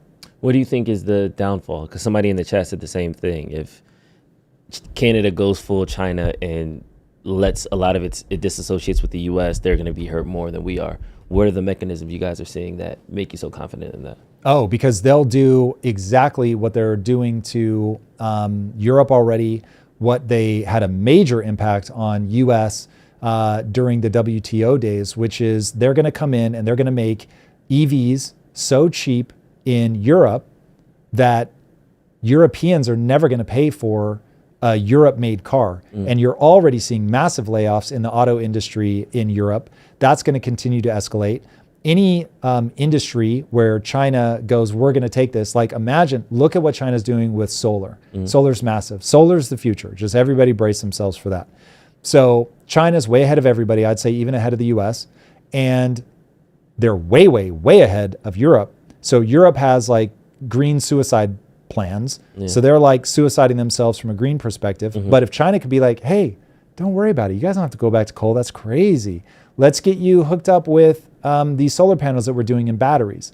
And so that becomes the next, let's say, 5 to 10 year run. So now, instead of building their own solar and energy industry, they just go, oh, cool, China's going to export our stuff to us. That helps us continue down our green path. But now, like, manufacturing is just going away and away and away. And so what ends up happening is you get this really weird race where it's like, okay, so many people are getting laid off and we have such a big social welfare state that we've got to have some way to address this. And there are two ways. You make labor cheaper, immigrants, anybody? And you make the actual items cheaper. China, send me your cheapest EVs. So, and your solar panels and your batteries. And so China can subsidize those industries and manipulate their currency to make sure that Europe can buy the stuff cheaper. So now Europe's economy is going down, their ability to build is going down, their labor force participation is going down, but what they can buy is holding flat enough that you're disguising how poor they're really getting. And then on top of that, because they have to keep funneling cheaper labor, they're going to keep doing the immigrant influx, but that's going to break their culture. And so ultimately what ends up happening is European countries go into internal strife. They become more beholden to China because China can output such cheap stuff. They try to get elected. They try to mask that their economy is getting worse and worse and worse and worse. And now they're stuck because you either go, we're going to have to eat it. It's going to be rough for 10 years. We're going to build back industry. Things are going to get more expensive. You're going to be able to afford less. You're going to be fine. You're going to be able to eat. We're going to get you on the other side of this. But we're going to have to massively reduce our welfare spend, which people will literally riot over. And that's going to be an absolute nightmare. But if they don't do that, they guarantee themselves like this slow decline into poverty and just like an absolutely decimated culture where there's no cultural stability because they brought in all these different cultural groups, and it will lead to internal strife that makes it impossible for them to continue on as a wealthy Western country. Listen, that's if nobody ever hits the brakes. You see, like, look at Germany, and I know people have like a very emotional response to the AfD, but they continue to rise in popularity because they can see the economic reality of this playing out, and they're like, no. Like, they're xenophobic, I'm sure, but it's like in a moment where it's like you're just trying to bring in cheap labor, unfortunately, xenophobic candidates are going to have popularity. And unfortunately for all of us, that xenophobia from an outcome perspective is the same as just having sensible immigration. Now, it rides on the back of something nefarious, but it gets the job done. So that's where it's like the likelihood of a far-right party continuing to gain power and influence goes up dramatically as the country gets poorer poorer and poorer, and it has to bring in more and more cheap labor and more goods from China. Because some people, if they can't find work, it is a level of emotional distress that's massive. And so it's not like, well, as long as we can keep making things cheaper for them and keep the welfare state limping along, we're going to be fine. No, there are going to be some people that become the angry young men of it all because they want a job. They can't get one. They have no sense of meaning and purpose. They don't break left. They break right. And we know how it went the last time Germany broke right. Was not a good time. I was talking about, like, I'm assuming the same thing is true for Canada because you use Europe as the example. But if Canada links up with China, which they're already kind of doing, same example, same right. Same exact play out. Now, Canada does not have the same history that Europe has, so I would expect culturally for it to play out a little bit differently. Okay. Canada has complained relatively little about getting impoverished over the last 20 years. It's crazy. When you look at Canada's decline economically on a chart, it's insane. Insane, man. They're not even going to be in, I think they already fell out of the G7. It's like if they stay in the G20 for another 20 years at this rate, I'd be surprised. But as you were listing some of these things, wages or labor, you need to get cheaper labor or cheaper things. Immigrant influx, make prices cheaper. It's going to destroy industries. I feel like you have described a lot of the things that we're seeing in America now as well. Well, so the WTO absolutely gutted our manufacturing. So that battle we lost, unfortunately, a long time ago, because you can compare us to our peak like in the, call it 40s through 70s, where it was like we really fucking made shit. Then you see, especially post 71, where we go, you know what's going to be our biggest thing? Finance. And so we financialized everything. K-shaped economy starts in earnest. You start inflating the currency like mad, blah, blah, blah, things I've talked about a gazillion times. So it's like very similar consequences, but they happen for different reasons. And now we at least have a government that's in power that's like, no, hold on, we're not going to keep doing this. We're going to, like with our boy Palmer Luckey, we're going to start making things here. We're going to leverage some of our historical know-how, automobiles being the thing that we do best. We're going to start manufacturing that. We're going to take some hits. Economically, things aren't going to get as cheap as we want. We're not going to pull in the cheap labor. We're not going to do the China, just give me everything cheap that you've got. We're not going to play that game. Now, they have to find answers to how we keep the economy going because you have to get real wages up. Right now, unfortunately, real wages are dropping. So you've got real wages up like 3.2 or something like that, but inflation is at 4.1, 4.2. So on real terms, people are more than 1% behind. So not good news. You have to reverse that. Now, maybe some of that comes down because we just start producing so much energy that we create a sort of energy deflation, and that makes everything a little bit cheaper. And that's innovation-led deflation, not crisis-led deflation. So yay. But yes, people are right to say, wait a second, I see a lot of those things here in the US. It's true, it's just not, we're not as far along. We're maybe 5 to 15 years behind Europe. Canada seems to be declining even faster than Europe, but I haven't compared the numbers closely enough to know that that's true. But yeah, Canada is dropping much, much faster than the US. Yeah, and we're starting to see some of this weird macroeconomics play out on the global level, especially when we're talking about stocks, oil markets, things like that, that even with this war, we haven't seen the gas prices chop back up and stuff like that. So I know we have that queued up, kind of setting up what's going to happen, how the oil futures haven't necessarily been matched up now that we've gone full panic mode and bombing everything in Iran, the MOU's done, all that stuff. This one is very interesting to me. So we're blowing things up in Iran again, but oil futures aren't moving up the way that you would expect. So what the hell is going on? Back in March, the mere threat of a closed Hormuz sent Brent to $119. Top analysts were forecasting, this is going to $200 a barrel.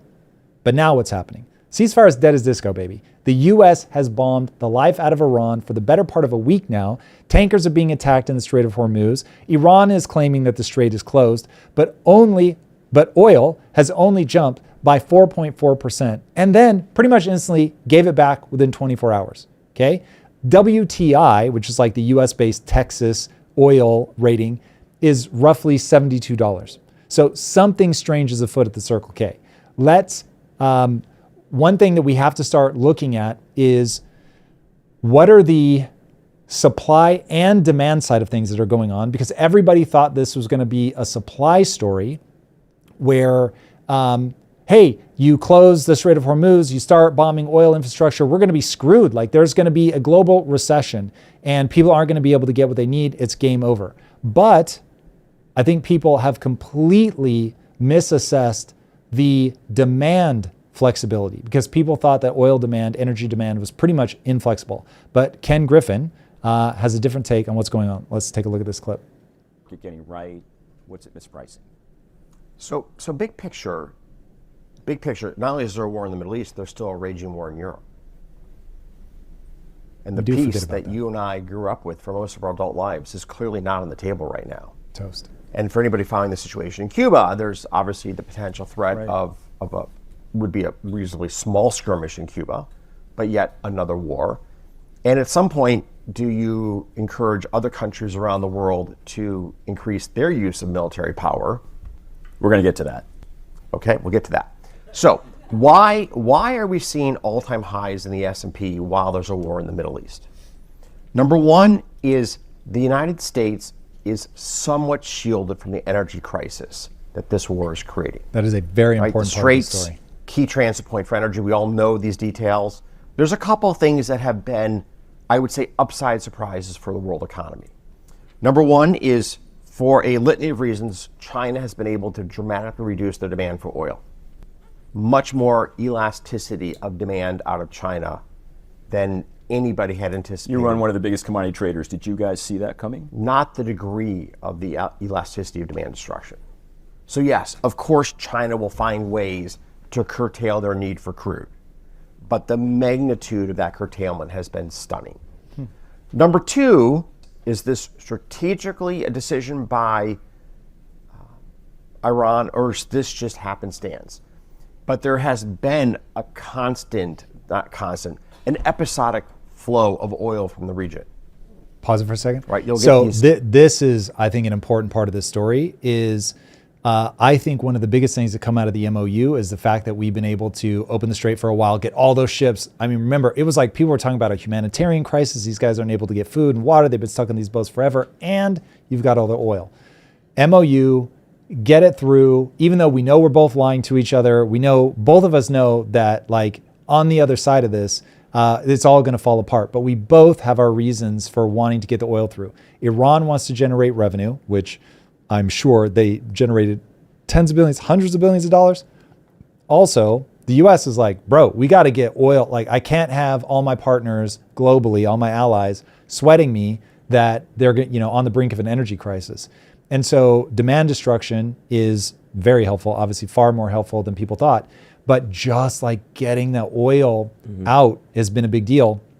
Trump, by the way, right now is swearing up and down, the strait is not closed. If you're lawful traffic, you're going to get through. Now, that's pretty bold statement there for a while. Yeah. It was like, well, we're going to try to escort people and we got to be very careful. He's just like, nope, go.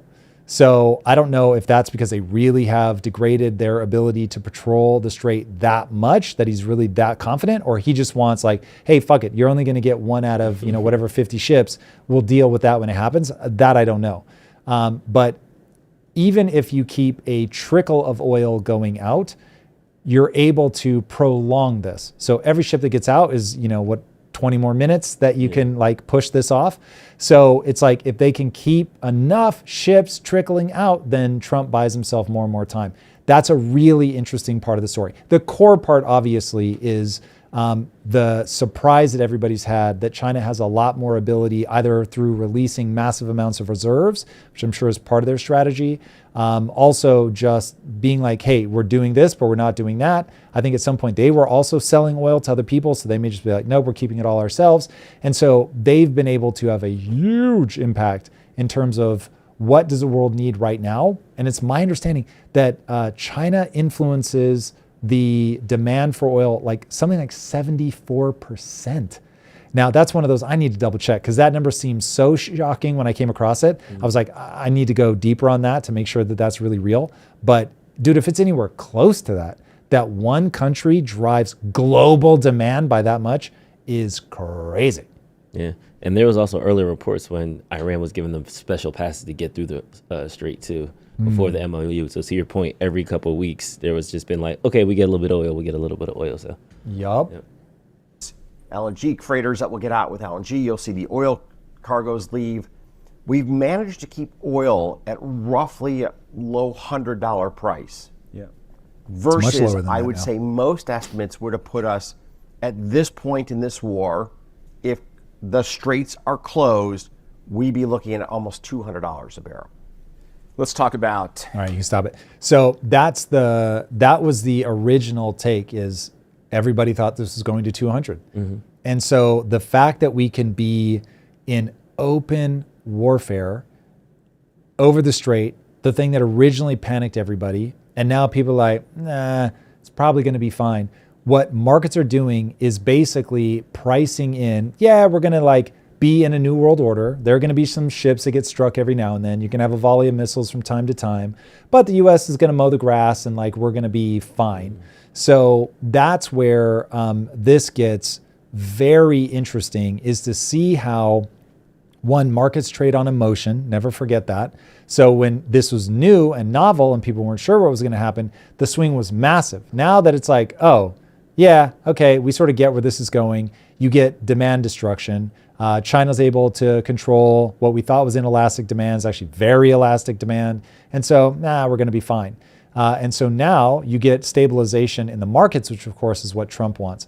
Now, there's another guy that's talking about this that I find very interesting. His name is Jeff Snyder. We just had him on the show. This guy is interesting. He's one of those people, maybe he's just too technical, I don't know, but he's one of those guys where I'm like, how is this guy not bigger? His thinking is so clear. It's so different than what a lot of people are saying. He certainly has internal logic. Now, having internal logic doesn't mean that you're right, but he has consistent internal logic. He has a worldview that things map very well into. And I want to give him a chance to talk about what he sees going on, which is different than what Griffin is saying is happening. Today, we've got to look at one of the most intense and surprising signals in all global markets right now. On Thursday, the oil curve went completely flat. Now, that sounds technical, but this is a huge development. In a normal shortage environment, especially given the historic shock that we just went through, what we'd expect to see is near-term oil prices trading at a premium to those further down into the future. Instead, in the space of just a couple weeks, we've seen these curves collapse and twist into a shape that suggests the market is now saying, we're on the cusp of having too much oil. Pause it. That's just shocking. Imagine if that actually is true. I don't know that that's quite what we see, but you are seeing some fear in terms of like, are we the world that we thought we were? Are we where we thought we were? If he ends up being right, and people should watch the episode that's coming out. Does it come out this Thursday? Yes, this Thursday. So yeah, I would definitely watch that episode, because he has a worldview that follows along from what he's covering here, which is that the global economy is far worse than you think. I'll let him finish saying it, but like that part right there is scandalous. Shocking part, supply has not fully normalized, and the path to getting there is still fraught with difficulties and uncertainty. Yet, the front of this curve is where the flattening is most dramatic. That points away from a simple supply story and straight toward demand destruction. The possibility the global economy is weakening so quickly that even constrained supply is becoming more than enough of it. Now, Steve and I have been telling you to watch both major forces behind the All right, pause it for a second. I want to really hammer this home. So what he's saying is that, all right, you've got supply constraints. MOU normalized things somewhat, but we're still blowing things up. This is not like this has all been settled, everything's fine. Hey, it's back to normal. Not that at all. So what the markets are telling you, where people are actually putting their money, what that's telling you is that people are like, I just don't know that we're going to need this much oil. Now, when people don't need energy, that is a very bad sign. That is a screaming red alarm. Now, if it were us transitioning to solar, I would feel very differently, or if enough nuclear had come on that it was really mattering, that's different. That's innovation-led deflation or switching of a need, if you will. But when they actually just need less energy, full stop, period, end of story, I don't need this much energy because we're just not doing as much. We're not making as much. We're not traveling. We're not spending money. That's where it gets weird. So he's saying the market is placing bets every day. And given how close, what he's calling the near end of the curve, so the immediate cost, given how close it is to the disruption, that we're still in the middle of all this, the fact that it's dropping back down, that is hard to explain if the story that investors are trading on is a supply side shock. But it makes all the sense in the world if what they're actually trading on is fear over a demand side shock, that the whole economy is just doing worse and worse and worse, and people are now betting on that. And this is one of the things, I won't go into it now because it's complex and it's worth giving it its full due, but in the episode we talk about why, despite the fact that the US inflates, people still have tremendous appetite for demand for government bonds. I mean, it is still historically very low for bonds to be sitting at whatever, 4.5%. So it is very interesting. And so, yeah, getting his whole take on that fits right in with this idea of demand destruction, based on a global economy that is in far worse shape than people think. This flat curve is the other one, and it fits with a much broader set of warning signs. The shocking deterioration in the household employment figures, the crash in labor force participation, declining real incomes, and the plunge in tips break-even rates. So we'll break down everything that's going on in oil, why this curve shape is so unusual in this context, and really why the speed of the transformation may be the most important part of the story, and of course, how it all fits together in this context. So Steve, what's your take on the oil futures curves? I know you can that's probably one of the bounce ones out that there. you watch They're going to give more detail on what we've been talking about, but Yes. That's the gist. Is okay. You've got Ken Griffin saying, "Hey, this really is a story of elastic demand. We thought that the demand was inelastic, but the reality is, nope. China is by far the world's largest controller of that demand, and we just found out that China can really constrain their needs. Cool. So." You have a problem play out in the Middle East or elsewhere, they've got the ability to throttle back their demand absolutely massively. I don't think anybody has yet a clear picture on exactly how they're doing it, but they're able to do it. Then you've got Jeff Snyder going, okay, sure, yeah, maybe, but you also have the flattening of this curve out into the future, where people believe right now you may end up actually having too much oil. The thing that people are willing to bet their money on is that this is, even after everything is completely normalized, you're not going to see the demand spike back up, which is very, very interesting. Obviously, that would be horrible, and we don't want that to be true. But I do think that given the amount of distress that people are raising their hand and saying that they feel, it's pretty self-evident that what I'll call a stealth recession has been going for more than a year? Is it more than 2 years? So we've been in a place where if you weren't in the markets, you were not loving life for an extended period of time. Now, Jeff tracks it all the way back to 2008. For him, it's just like we've never recovered from that. But whether you clock it all the way back there or you just take it forward to where we're at right now and say, listen, for whatever reason, the world is pulling way back on demand. Jobs are absolutely terrible. We're getting jobs numbers for a year that we used to consider a monthly rate, which is already crazy. And so you've got all this demand destruction happening in the labor force because of recessionary, he calls them depressionary trends. You also have AI. And now it becomes a question of, is AI actually reducing the number of jobs, or is it being used as a cover story, which is an interesting debate. But you have all this demand destruction. Then, because we're in a place, certainly here in the US, where we've got such a massive social safety net, you also have people just saying, I can't be bothered anymore. I'm not even trying to be in the labor force. You put those two things together and you have this horrifying labor force participation rate, which is dire, and I'm shocked at how few people are talking about this. So yeah, this is going to be one that people need to watch. This further increases my paranoia about being in risk on assets. So yeah, be careful out there, boys and girls. All right, we got to jump over to Sam Altman, who's he's like about to be the biggest fumble of this generation, because he went from like AI poster boy, golden child, to I don't even know what's going on right now. Wow. He had beef with Elon, but the biggest news is that Apple is suing him. Yeah.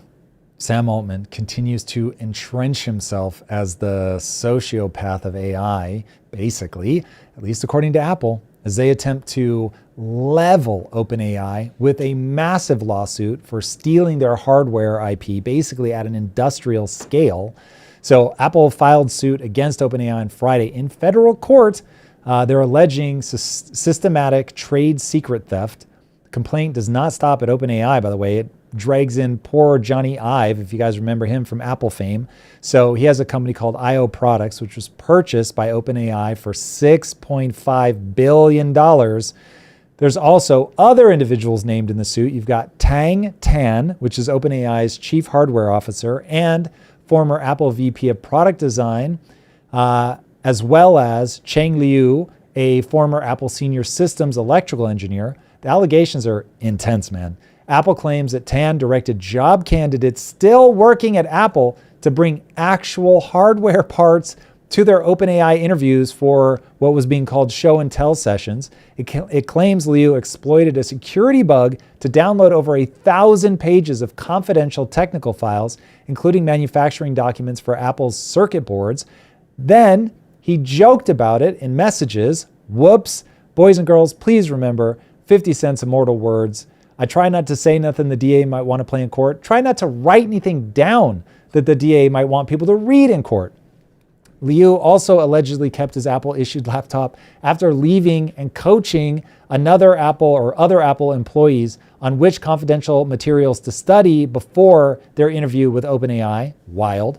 Apple also says OpenAI misled a manufacturing partner into using a proprietary Apple metal finishing technique by implying it had Apple's permission.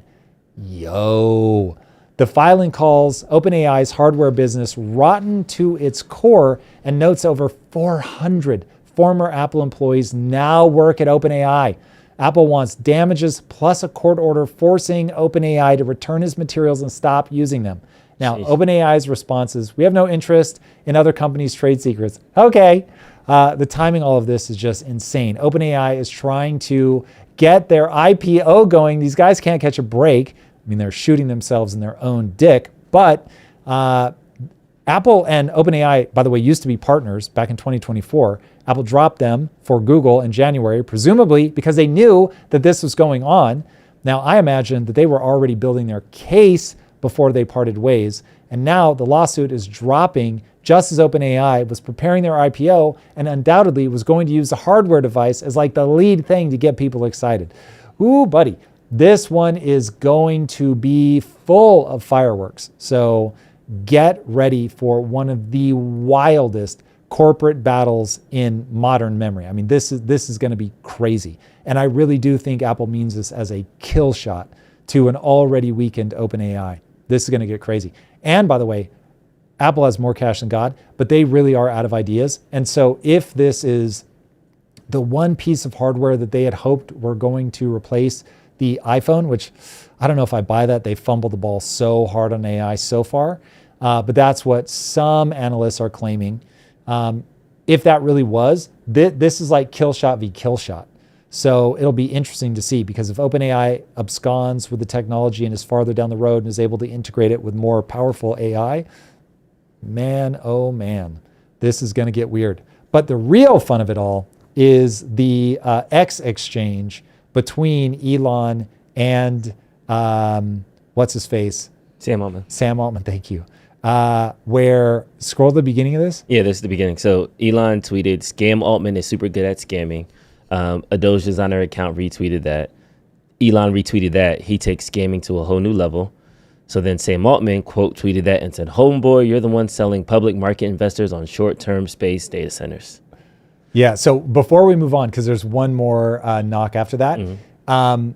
So what Sam is saying is, listen, Elon, you built a lot of hype around your IPO of SpaceX AI, saying, oh, bro, like we're going into outer space, like this is going to be crazy, like you have no idea what the future holds between what we're doing with putting the internet out in space and now what we're going to be doing with these data centers in space. And Sam was like, dude, that's so crazy. That's so many years off into the future. Never going to happen. not for this first wave of investors. So basically, you've like pulled this big scam where you've got retail investors super hyped and they're all going to get absolutely punished. And then Elon says, we start flying them next year. Maybe you can come see them if your parole officer approves. After stealing an open source AI charity, you then stole all of Apple's phone technology. Wow. What do you plan for an encore? That's tough to beat.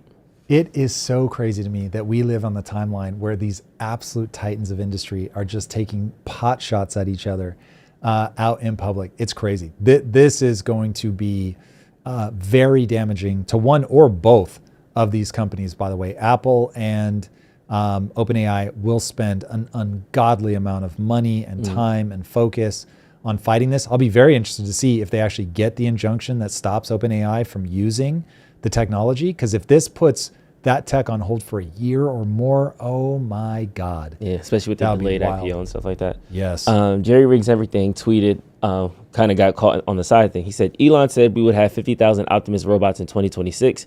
We currently have 0. For some reason, me pointing that out will make a lot of people really mad. But going to Elon's shot back at Sam Altman, we're going to have data centers in space next year. We all know Elon has a timing problem where we're going to do this, and then 3 years later, that's when it kind of actually happens. So are you bullish on space data centers? Like, do you think that that is a thing, or is this kind of it starts out this, but it may morph into something else, kind of like how the AI industry is currently doing? I think the best advice anybody can get is never bet against Elon. If Elon is saying that something is possible from an engineering perspective, then it's possible. So yes, will he get the timing right? Probably not. Will they actually launch data centers into space? Almost certainly yes. Will it matter? That's a bigger question, because right now there's so much news coming out that we have an overabundance of AI data centers. SpaceX AI is already leasing their basically intelligence output, the cycles on their data centers to Anthropic. And so that remains a big question. Now, I am still convinced that we are in the middle of the normal cycle that plays out, where you've got a revolutionary new technology with massive infrastructure costs and timing. And so, yes, you're probably going to stumble and there are going to be massive losses for investors, but the technology is real and ultimately it's going to get out there and it's going to do its thing.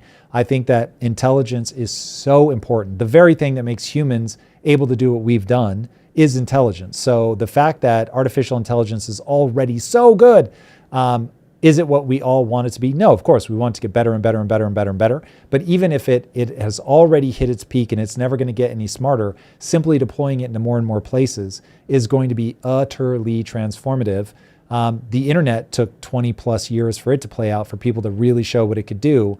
And the same is going to be true with what's going on in AI right now. So that one to me is a timing thing. Will they get the timing right? Probably not. Will it still be this utterly transformative thing? Yes. Yeah. So keeping up with future tech news, you would tease it up earlier in the episode. This is a video of Palmer Luckey showing kind of their missile allotment and how he plans to do it on an assembly line style. This is incredible. This is a cruise missile. Yeah, so this is one of 3 cruise missiles that Anduril is manufacturing.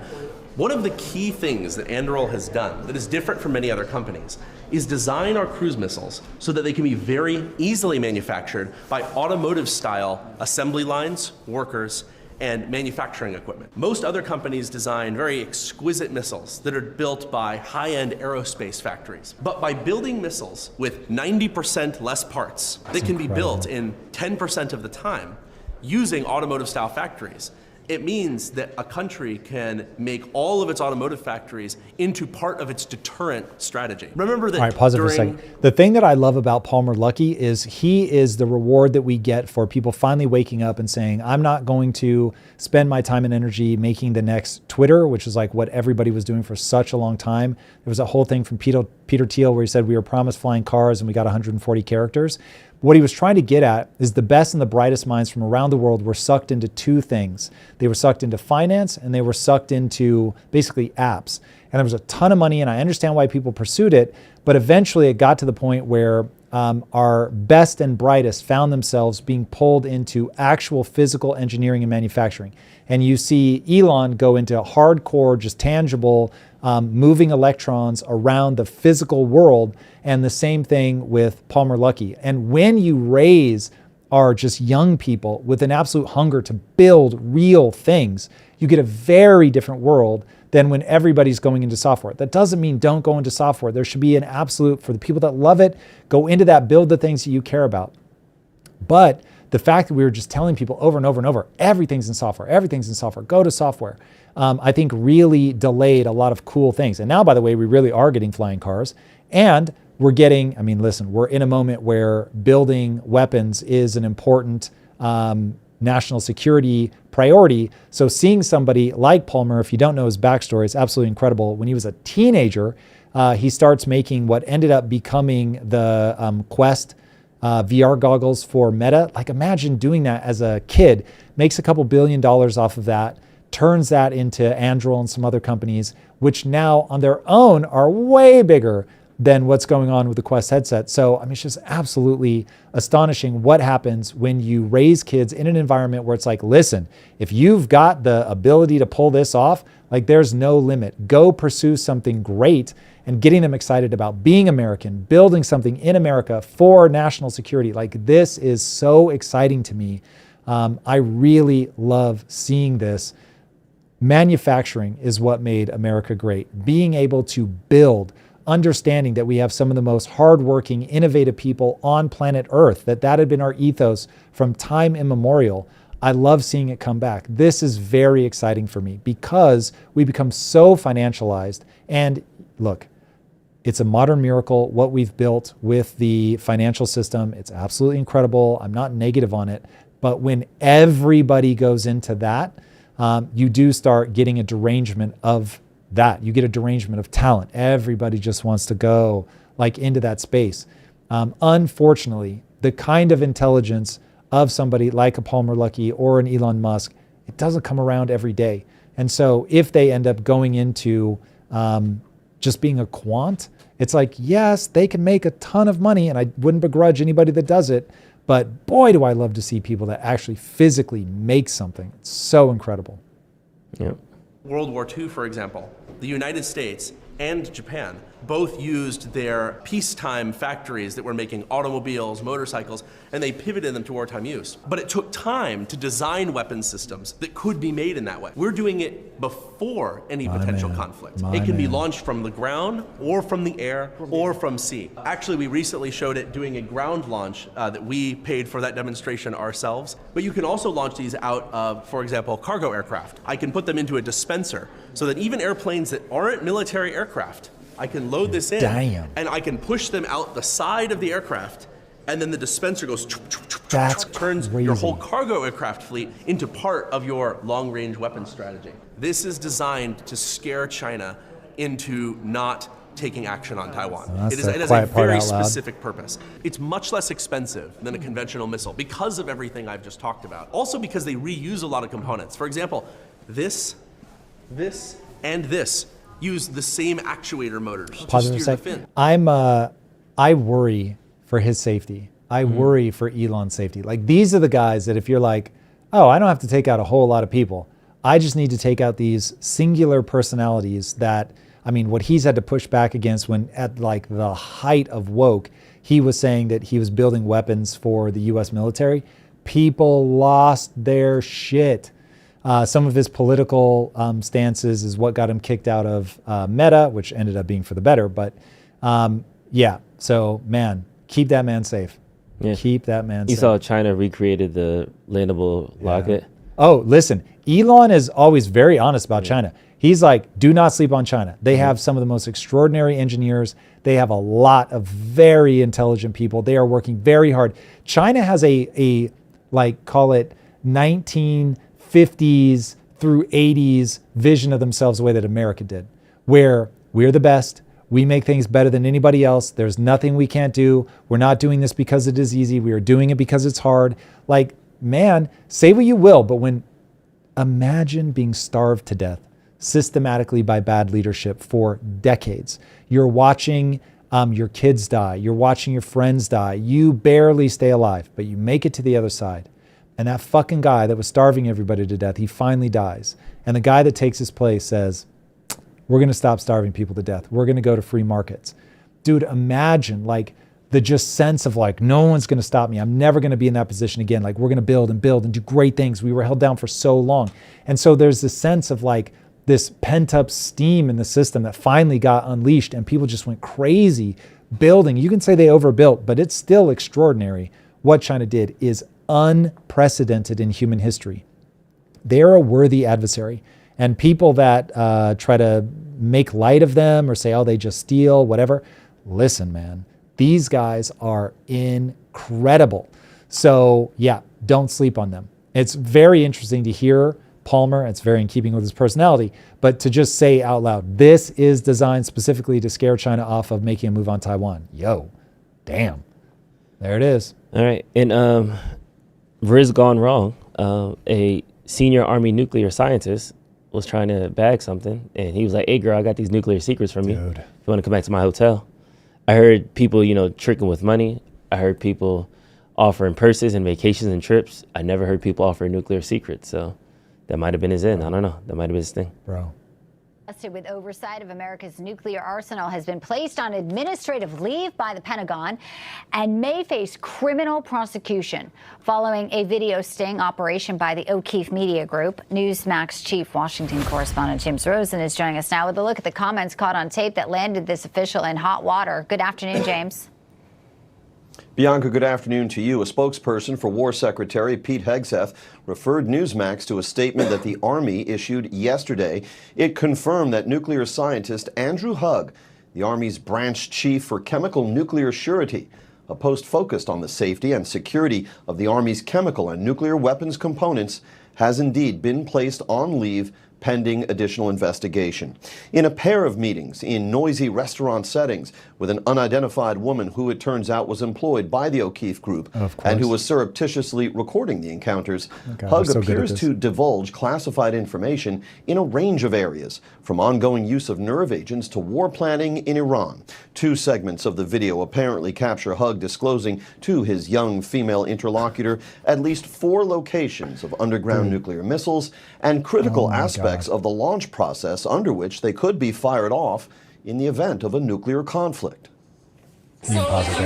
It is a source of never-ending amusement how easily manipulated men are with sex. I mean, it's absolutely hysterical. This is one of those where I really try to get people to understand you're having a biological experience, and when you lose sight of that, you lose sight of it at your own peril. It is my understanding that in the CIA, they actually will just say nakedly to somebody, if a young woman comes up to you and starts flirting with you, the odds are that you're being groomed into something because you're not attractive enough for that to happen. They just say it straight to your face. Like, guys, please, for the love of God, do not be this easy to manipulate. It is wild. And listen, I get it. I have, especially when I was young, boy, oh boy, does an attractive woman just reach inside your brain and squeeze something. But man, you got to stay sober, gents. You got to stay sober. This is just wild. Somebody in chat said the first time I went out of the country, they told me be wary of hot chicks that want to talk to you randomly on the street. Like, yes. It's the same models. I don't understand. Like, listen, we all think well of ourselves, I'm sure. But God, in this day and age, you've got to be so paranoid. So paranoid. This is just hilarious. I want to hear hilarious. Even those nuclear secrets. Yeah.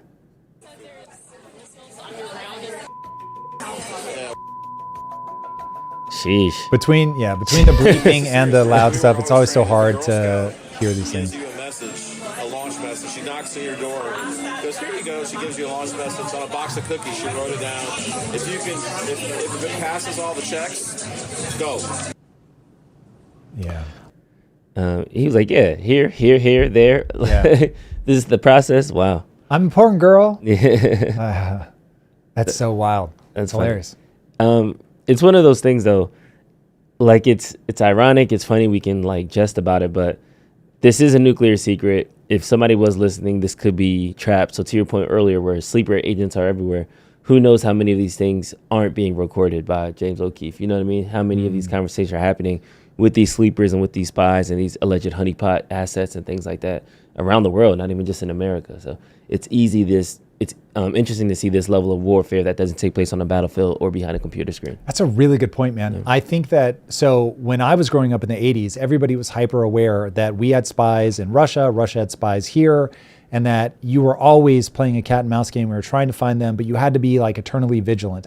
We've completely lost that sense, which is crazy because I think it's probably way more now than it ever was between the tensions with China, the tensions with Iran, still tensions with Russia, that people really ought to be on their guard. If you have anything to do with anything that might be useful in one of those conflicts, Jesus, man, like you just need to assume, and that's going to be, they're going to try to blackmail you. It's almost always something with sex, and they're going to try to send either a beautiful young woman or a beautiful young man, if that's your shtick, and that's how they're going to get you. And then ladies, I will tell you, it's going to be companionship. It's going to be the guy that like hears and understands and yada, yada. So man, everybody just needs to be super paranoid. We are at a time of massive geopolitical instability, heightened tensions. Like if you have information that could be useful, someone somewhere is likely going to try to get it, just as we are doing in their countries.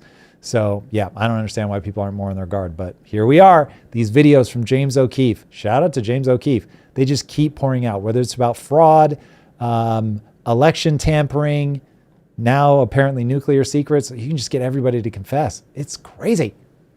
And then last thing, this is Odyssey week. The Odyssey is dropping this weekend. There's been a lot of beef, a lot of contention around this, the production, the casting. I did Universal tour with the girls this weekend, and I like went behind the set and they showed me like the practical ship that they used. He actually built like an ocean set with the big blue backdrop.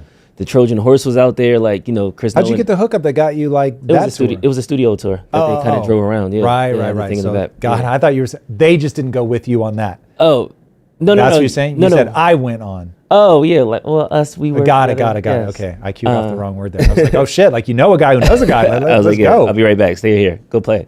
No, but I say all that to say is that while he's getting a lot of backlash for the casting, I'm team never bet on Nolan. Like never bet on? No, never bet against. Never bet against. Got it. I'm about to say he made like half a bad movie in his career. So I don't know if your team I don't know. You've been on the other side. I'm wait and see, man. I think people are crazy on this one. So first of all, I'm not weird about race swapping. I get why people don't like it. If you did Black Panther 3 or 4 or whatever we're on, and all of a sudden T'Challa was white, people would lose their fucking minds.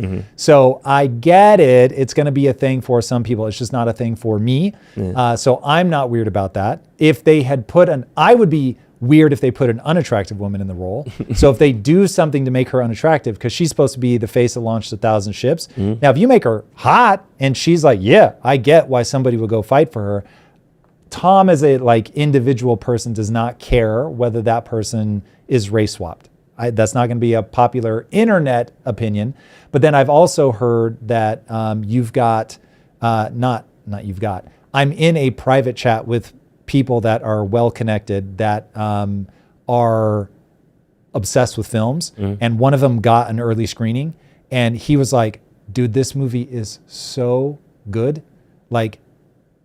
People are going to lose their minds. One of Nolan's best, it's just going to absolutely smash. So I was like, oh shit. So for me, after that, I was like, oh, okay, I really want to see it. I'm optimistic. It'll be interesting to see because there is so much backlash from people that think that, the race swapping thing is you're just now in the modern message and all that. And I guess the version of the Odyssey that it's based on is a very hyper left-leaning interpretation that sees Homer's problematic and all that shit.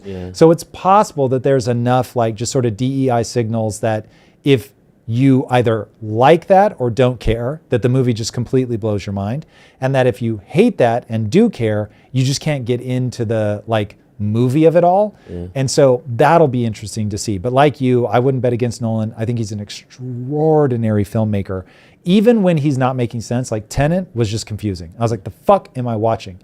But at the same time, there was something about the rhythm and the visuals and all of that I still was like, there's a part of this that's cool, even though for me, the narrative is an absolute train wreck. So on that, I would say, I want to see it. I'll be very keen to see what happens. But I am admittedly very interested to see what happens into public backlash, will there be enough backlash that it can actually overcome a good movie that over time people are likely to be like, if it's as good as this guy claims, that people will sort of let that go. Hey, by the way, who has seen the movie Shawshank Redemption? Me. Hopefully you guys, I can't, you guys are, whoa, that's insane. I seen when I was little. I don't know. It's so, what is happening right now? I expected you guys to be like, me. Yeah. Chat, like, have you guys seen that movie? It is one of my all-time favorites for sure. It is in contention with The Godfather. When you see like all-time best lists, people are like Godfather, Shawshank Redemption, like they both compete. The Morgan Freeman character is race swapped. So his name is Red because he's an Irish guy.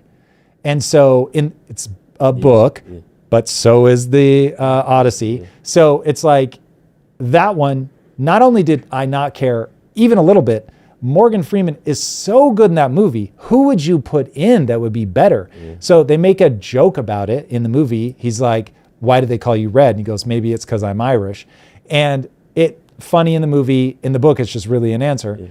And yeah, I couldn't love it anymore. So listen, I get it. There's like all this agenda. People are weird. There really is an agenda. People really are trying to use entertainment as a way to browbeat people with something. And so that's a very high risk proposition. But yeah, for now, I default to it's going to be incredible. Can't wait to see it. As long as they showcase Napita, is that her name? Napita? Yeah. Anyway, if they showcase her beauty, because she certainly can look gorgeous, then yeah, I won't have any beef buying into that. But if they do try to browbeat people with the message, I get why some people are just going to eject out. Cool. All right, we got some super chats. Yes, we do. Just one super chat. James Games says, and this is Canada. So Canadian PM Mark Carney is a WEF agent. He ran on being the only man who can handle Trump. Now we have no trade deal. What we got is an ever-expanding policies to silence and censor us, propped up by state-funded media. Yeah. Also, it's my understanding that Carney, his investments are primarily in the U.S. Yikes. So you're basically betting against your own country because you kind of have to, because the American stock market doing well, don't know that there are quite the returns in Canada. So, and that's it for Super Chats. That's it. All right. All right. All I got. Boys and girls, we love you the most. We have another AI masterclass coming up Wednesday, August 5th. We lied previously and said it wasn't until September. That was a lie. You can ignore that. It's coming up Wednesday, August 5th at 1 p.m. Pacific. It's free. The link to sign up is in the description. This is where I walk people through how to use AI to launch a company. So definitely check it out. It's been a huge win for people that have taken it. It is very, very useful. All right, guys, we will see you on Wednesday. Have a great day. Peace.